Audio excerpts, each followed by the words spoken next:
வணக்கம். இன்றைய ராசி பலன் 7/7/2025 ஜூலை மாதம் திங்கட்கிழமை ஆனி மாதம் 23ஆம் தேதி.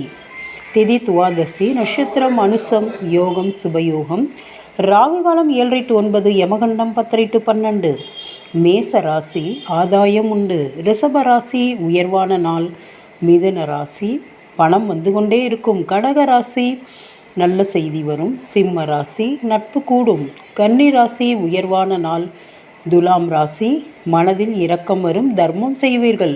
விருச்சிக ராசி ஏதாவது ஒரு நல்ல விஷயத்தில் பரிசு விழும். தனுசு ராசி பகை நீங்கி நன்மை நடக்கும். மகர ராசி போட்டியில் வெற்றி பெறுவீர்கள். கும்ப ராசி மன மகிழ்ச்சியான நாள். மீன ராசி கவலை நீங்கும். மேச ராசிக்கு சந்திராஷ்டமம், கவனமாக இருங்கள். இன்று திருமண நாள் காணும் அனைவருக்கும், இன்று பிறந்த நாள் காணும் அனைவருக்கும் நல்வாழ்த்துக்கள். இன்று திங்கட்கிழமை சந்திர பகவான் உங்கள் ஜாதகத்தில் 6ஆம் இடம், 8ஆம் இடம், 12ஆம் இடத்தில் இருந்தால் நீங்கள் அம்மனுக்கு பால் வாங்கி கொடுத்து அபிஷேகம் செய்தால் மனப்பிரச்சனை, உடல் பிரச்சனை தீரும். நன்றி.